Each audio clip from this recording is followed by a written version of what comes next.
जय हिंद, आदाब। मैं हूं शमीम जराजपुरी और आप देख रहे हैं खबरों नज़र चैनल।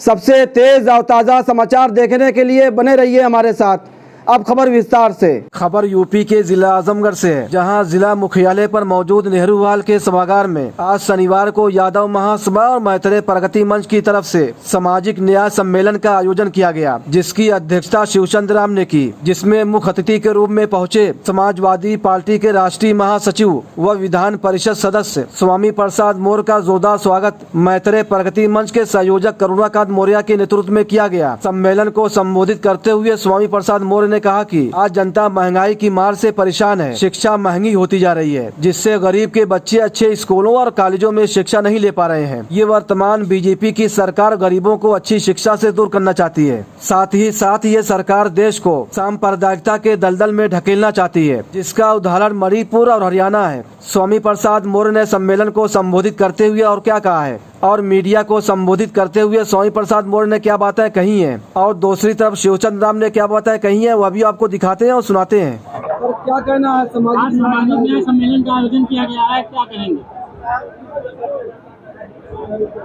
आज इस सामाजिक न्याय सम्मेलन के माध्यम से पूरे देशवासियों से मैं अपील कर रहा हूं कि देश में सामाजिक सद्भाव बना रहे, अमन चैन कायम रहे, हिंदू मुस्लिम सिख ईसाई समय आपस में भाई भाई की बात लगातार आगे बढ़ती रहे।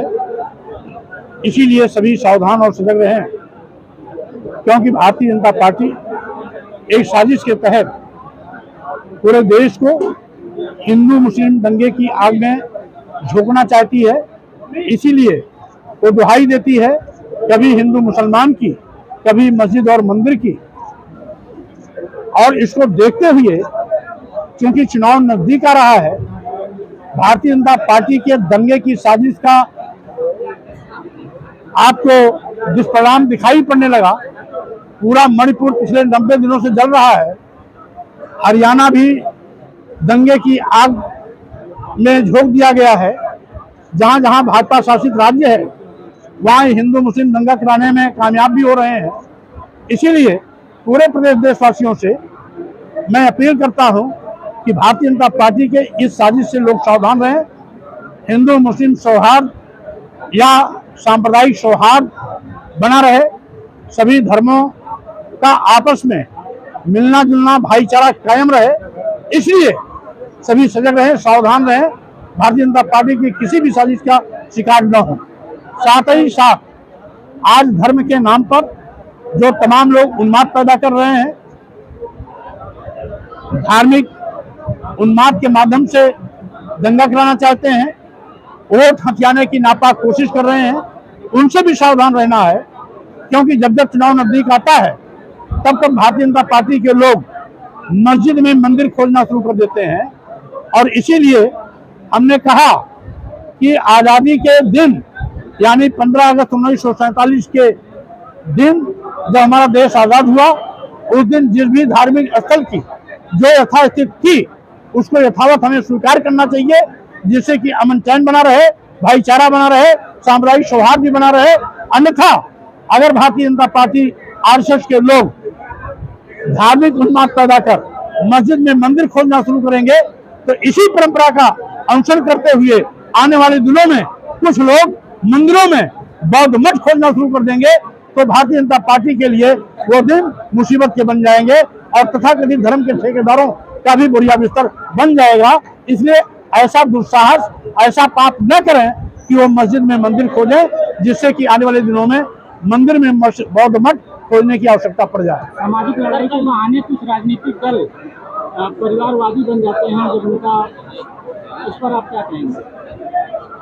ये भारतीय जनता पार्टी की भाषा है। भारतीय जनता पार्टी से ज्यादा पक्षपात और परिवारवाद तो कोई करता ही नहीं है। अभी 340 IAS जो लिटरल एंट्री के नाम पर बनाए गए हैं, उसमें एक भी दलित नहीं, एक भी आदिवासी नहीं, एक भी पिछड़ा नहीं, तो उनसे ज्यादा जातवादी कौन है? परिवारवाद केवल बहाना है, अपने पापों को छिपाना है। मोदी के मामले में राहुल गांधी को सुप्रीम कोर्ट से बड़ी राहत मिली, इस पर आप क्या कहेंगे? माननीय सर्वोच्च न्यायालय ने जो राहुल गांधी को न्याय दिया है, उसका हम हार्दिक स्वागत करते हैं।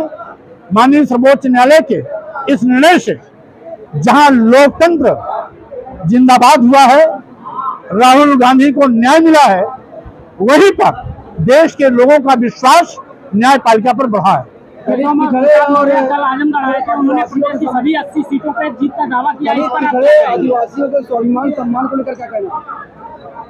आज जिस तरीके से भारतीय जनता पार्टी की सरकार अनुसूचित जात, अनुसूचित जनजात और पिछड़ों का आरक्षण खत्म करने का पाप कर रही है, उसको देखते हुए दलितों, आदिवासियों, पिछड़ों से मेरी अपील है कि आरक्षण विरोधी भाजपा सरकार को 2024 में धूल चटाएं, सत्ता से हटाएं, भाजपा को भगाएं। कोर्ट के आदेश पर ज्ञान वापस अगले एक बार फिर शुरू हो गया है, इसको लेकर आप क्या कहेंगे? क्योंकि वो माननीय न्यायालय के आदेश से हो रहा है, इसलिए उस पर हमें कोई टिप्पणी नहीं करनी है। हाँ, इतना जरूर है कि सर्वे ईमानदारी से होना चाहिए। केशव प्रसाद मौर्य कल आए थे, 80 सीट जीतने का दावा किया है उन्होंने, इसको लेकर क्या कहेंगे आप? अब क्योंकि वो भारतीय जनता पार्टी सरकार के डिप्टी सीएम है, तो ये भाषा तो उनके लिए बोलना जरूरी है, अन्यथा डिप्टी सीएम की कुर्सी खतरे में पड़ जाएगी। वो नहीं बोल रहे हैं, उनकी मजबूरी बोल रही है। अच्छा, उन्होंने ब्लेम किया कि चाचा और भतीजा दोनों लोग गए हैं, अब आजमगढ़ में 24 में फिर जाएंगे, इस पर आप क्या कहेंगे? वो अंधे के हाथ बटेल लग गया तो बड़ा ऊंचा उसे कूद रहे हैं। यहाँ पर भाजपा फिर से आएगी तो उसको अपनी हैसियत का पता लग जाएगा। भाजपा फिर से आएगी? भाजपा फिर से अगर लड़ने आएगी तो उसको अपनी हैसियत का पता लग जाएगा। मैं शिवचंद राम इस सामाजिक न्याय सम्मेलन के कार्यक्रम की अध्यक्षता कर रहा हूं और समाजवादी बाबा साहब अंबेडकर वाहिनी का राष्ट्रीय सचिव हूं। क्या कहना है जिस विषय पर आज ये कार्यक्रम सामाजिक न्याय कैसे देश में सुनिश्चित हो, सभी की भागीदारी लोकतंत्र में कैसे सुनिश्चित हो, जो जिस तरह के देश में डिस्पैरिटी है, सामाजिक स्तर पे, आर्थिक स्तर पे, धार्मिक आधार पर तमाम भेदभाव है, इन सारे भेदभावों को समाप्त करके सबको जो संविधान की मंशा है उसके अनुसार सामाजिक, आर्थिक और राजनीतिक न्याय कैसे सुनिश्चित हो, इसको लेकर के ये कार्यक्रम लोगों को जागरूक करने के लिए, लोगों को सचेत करने के लिए किया जा रहा है। देखिए, सामाजिक न्याय का सबसे बेहतरीन फार्मूला है कि लोकतंत्र में जिसकी जितनी संख्या है उसके हिसाब से समानुपातिक प्रतिनिधित्व दे दिया जाए। आर्थिक संसाधनों में, शिक्षा में, मीडिया में जितने भी शक्ति के स्रोत हैं, सब जगह जो भारत की विविधता है उसका प्रतिबिंबन होना चाहिए। आज प्रदेश और केंद्र में बैठी हुई सरकारें समाज में नफरत का बीज बोकर समाज को बांटने की नाकाम कोशिश कर रही। बांटो और राज करो के माध्यम से हमें खंड खंड करने की कोशिश में लगी हुई। लेकिन आपको ये भी देखना चाहिए,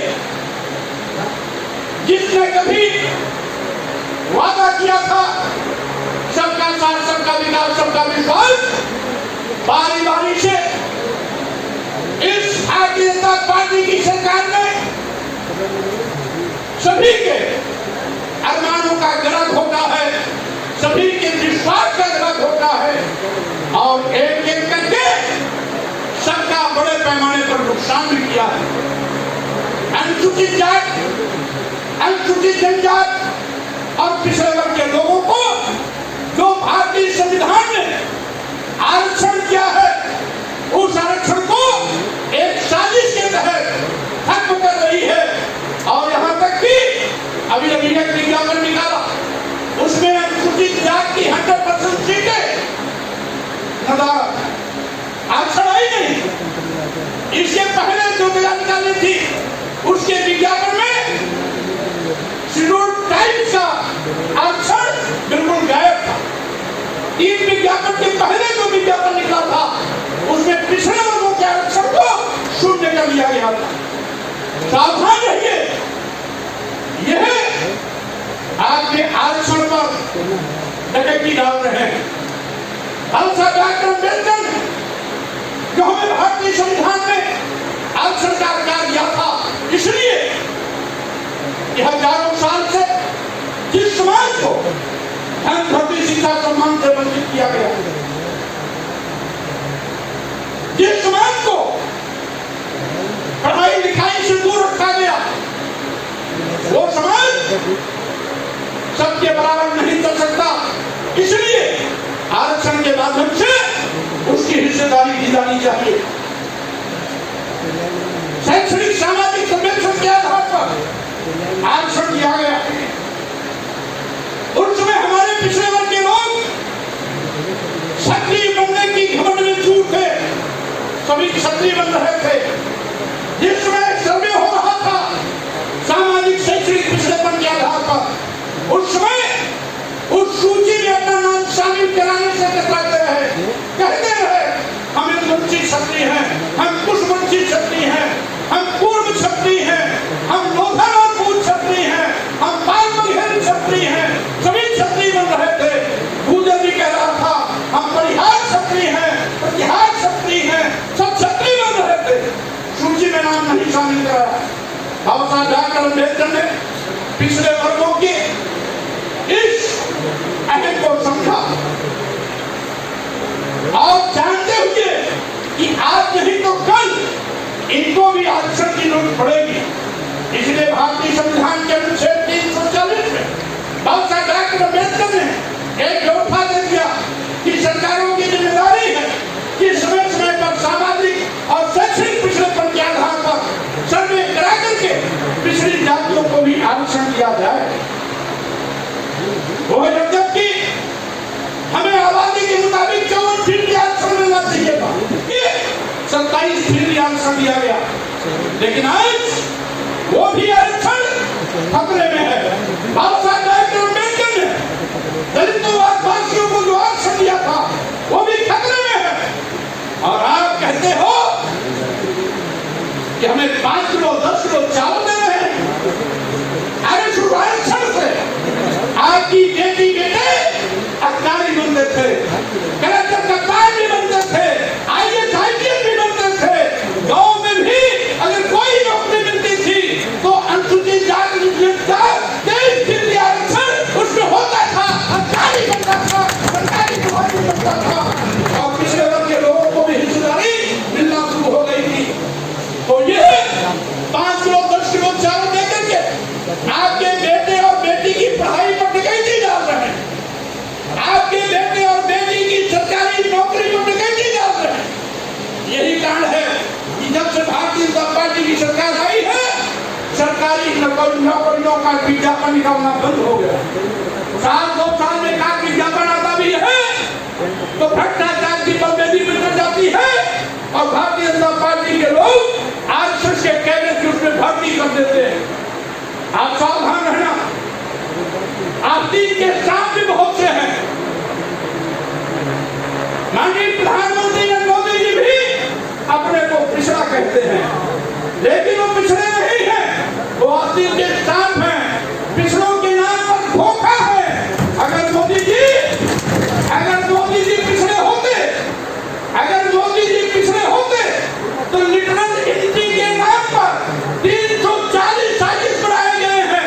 340 साजिश में एक भी पिछड़ा नहीं है, एक भी दलित नहीं है, एक भी आदिवासी नहीं है, एक भी पिछड़ा, एक भी दलित, एक भी आदिवासी नहीं है। हम कतई नहीं मान सकते कि अगर मोदी जी पिछड़े हैं तो 340 साजिश में जो मोदी जी की कृपा पर बन रहे हैं उसमें दलित भी होना चाहिए था, आदिवासी भी होना चाहिए था, पिछड़ा भी होना चाहिए था, लेकिन एक भी नहीं है।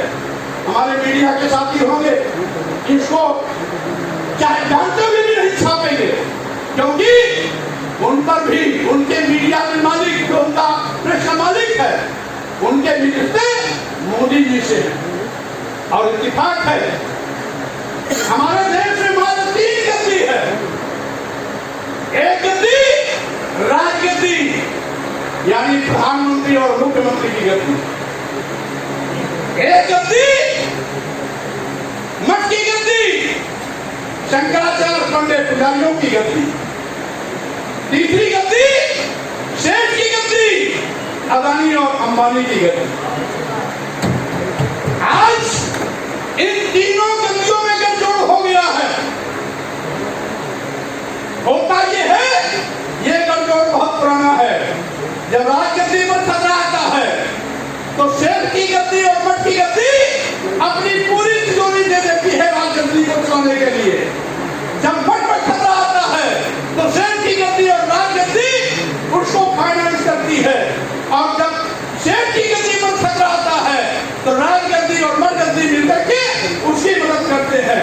लेकिन इन तीनों गद्दियों में आप कहीं नहीं हो, इन तीनों गद्दियों में आप कहीं नहीं हो। इन तीनों गद्दी मिलकर आज देश को लूट रहे हैं, देश के नौजवानों की सरकारी नौकरी छीन रहे हैं। आज आपने देखा, जिस सरकार ने कभी कहा था कि हम प्रतिवर्ष 2 करोड़ लोगों को नौकरी देंगे, प्रतिवर्ष तो बात जाने दो, ये 9 साल की सरकार में भी 50 लाख भी नौकरी नहीं दे पाए। ये कहते कुछ है, करते कुछ है। और साथियों, आज डबल इंजन की सरकार की नाकामियों को भी आपने देखा। मणिपुर में 90% आदिवासी हैं, 10% ऊंची जात के लोग हैं, 90% में कुकी आदिवासी और नागा आदिवासी हैं। 90% लोगों के पास 10% खेत है, 10% जमीन, 10% नौकरी है और 10% कारोबार है। और जो ऊंची जात के लोग हैं 10%, उनके हाथ में 90% जमीन है, 90% सरकारी नौकरी है, 90% कारोबार, बिजनेस और धंधा। जो 10% लोग थे उनको भी आदिवासियों जैसा आरक्षण दे दिया। लड़ाई यही है। भाजपा सरकार के संरक्षण में पिछले 85-90 दिनों से मणिपुर जल रहा है। देश के प्रधानमंत्री जी को दुनिया के तमाम देशों में सैर सपाटा करने का मौका मिल जाता है, लेकिन जहां भाजपा की सरकार है उस मणिपुर में जो 85-90 दिनों से चल रहा है, माननीय प्रधानमंत्री जी को मणिपुर की जनता के घाव का मरहम लगाने का भी मौका नहीं मिलता। आज मणिपुर में क्या हुआ? आदिवासी महिलाओं को डंडा कर, सामूहिक दुराचार का शिकार बनाकर भीड़ तंत्र के द्वारा सरकारी संरक्षण में निर्वस्त्र घुमाया जाता है, अमानवीय व्यवहार बर्ताव किया जाता है। जब वीडियो वायरल होता है तो वहां के मुख्यमंत्री कहते हैं अभी ये तो एक घटना है, इस तरह की सैकड़ों घटनाएं होती हैं, सैकड़ों घटनाएं हुई हैं, सब FIR हुए हैं। शर्म आना चाहिए ऐसे मुख्यमंत्री को जो कार्रवाई करने के बजाय कहता है ये तो अभी एक वीडियो वायरल हुआ है। इस प्रकार की सैकड़ों घटनाएं हुई हैं, सैकड़ों FIR दर्ज हुई है। जिसको तत्काल इस्तीफा देना चाहिए वो आज भी बैठा हुआ है। ये भारतीय जनता पार्टी का लोग। माननीय प्रधानमंत्री जी की बहुत सहमति है, स्वीकृति है, क्योंकि वो जानते हैं वो 10% उनकी जान को खुश करने के लिए पूरे मणिपुर को खाक कर देना चाहते हैं। यही नहीं, हमने एक वीडियो और देखा जिसमें दर्जन भर की अफजली लाशें खुले मैदान में फेंकी गई है। ये आदिवासियों के साथ विरोधी हो रहा। अभी हरियाणा में किसकी सरकार है, वहां भी दंगा कराने की इनकी जो कोशिश थी आज जनता के सामने वो बेनकाब हो गई। जिस तरीके से नूह, मेवाड़, फरीदाबाद, आधा हरियाणा, 12 जिले उससे प्रभावित हुए हैं, वहां की निकम्मी सरकार और निकम्मे प्रशासन के बदौलत पूरा हरियाणा, जिसमें आजादी के बाद से लेकर के आज तक कभी छोटा भी दंगा नहीं हुआ था, आज पूरा हरियाणा दंगे की चपेट में आ गया। यही नहीं साथियों, यह देश बेचने वाले लोग हैं। मोदी ने एक दिन तंज कसा था, जब इंडिया का गठन हुआ तो मोदी ने तंज कसा था, इंडिया मुजाहिदीन वाला इंडिया है या इस इंडिया कंपनी वाला इंडिया। मैंने सवाल किया था, मोदी जी किसी दूसरे सवाल करने के पहले इसका जवाब आपको देना होगा। आपने कई योजनाएं इसी नाम से चालू की है, startup India, stand up India, make in India, digital India. अब आप बताओ, आपने इंडिया कहां से लिया है? इस इंडिया कंपनी से लिया गया है या इंडियन मुजाहिदीन से लिया है? आपको बताना होगा। इसलिए मैं कहना चाहता हूं साथियों, आज भारतीय जनता पार्टी देश को बेचने की शुरुआत कर दी है।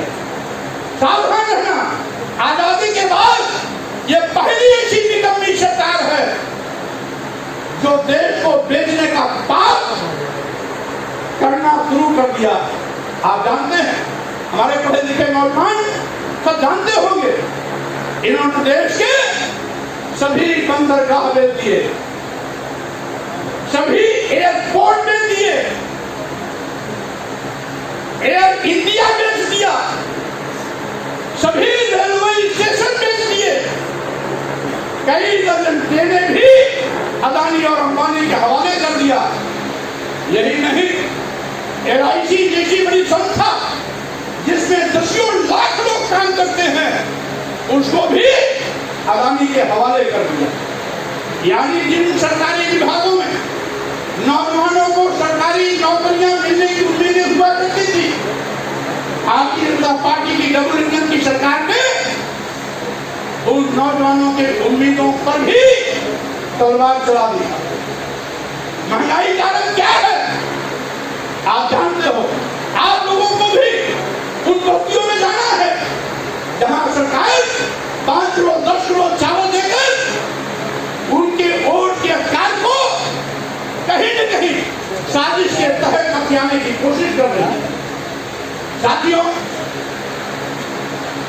डबल इंजन की सरकार बनने के पहले जो डीजल 56 रुपए लीटर था, 800 के करीब पहुंच गया। जो पेट्रोल 65 रुपए लीटर था, 800 के पार पहुंच गया। जो गैस सिलेंडर 250 रुपए में था, 1200 रुपए पहुंच गया। हमने तो महंगी के तौर पर 1 2 3 बताया। आज सभी सामान की कीमतें जिसको आप दैनिक उपयोग में लाते हो, आसमान पर चढ़ गए। और आपके जो आपके अपने खेत की पैदावार है वो आज भी मिट्टी के भाव जा रही है। आज यहाँ तक कि सरकार द्वारा घोषित मूल्य भी आपको नहीं मिल पाता, क्योंकि जब आपके खेतों में पैदावार होती है तो उस समय क्रय केंद्र नदारद हो जाते हैं। बिचौलियों के माध्यम से किसानों को अपना उत्पाद बेचना पड़ता है। और सही बात यह है, एक तो सरकारी गाज, दूसरा महंगाई की मांग, तीसरा छूटा जानवरों का उत्पाद आज किसानों को तबाह कर दे रहा है। यही नहीं साथियों, आज लोकतंत्र खतरे में है। लोकतंत्र खतरे में है क्योंकि आज लोकतांत्रिक व्यवस्था को CBI इनकम टैक्स का उपयोग कर बड़े पैमाने पर उनकी आवाज को दबाने की कोशिश ये डबल इंजन की सरकार कर रही है। आप सावधान रहना, लोकतंत्र नहीं रहेगा तो आपका वजूद भी खत्म हो जाएगा। भारतीय संविधान नहीं रहेगा तो आपका अस्तित्व खत्म हो जाएगा। और यही नहीं, भाजपा के इशारे पर कुछ बाबा हिंदू राष्ट्र की मांग कर रहे हैं। हिंदू राष्ट्र क्यों, कैसे? आज हमारा भारतीय संविधान है जिसका आधार है समाजवाद, लोकतंत्रात्मक और पंथ निरपेक्ष ढांचा, ये हमारा आधार है। आज हम सभी धर्म पंथ संप्रदाय के लोग भारतीय संविधान के सामने बराबर हैं, लेकिन जब हिंदू राष्ट्र होगा तो जो मनमानापन चल रहा है एक जाति विशेष का, वो बोलबाला चलेगा। जब तक वो थी 1840 के पहले,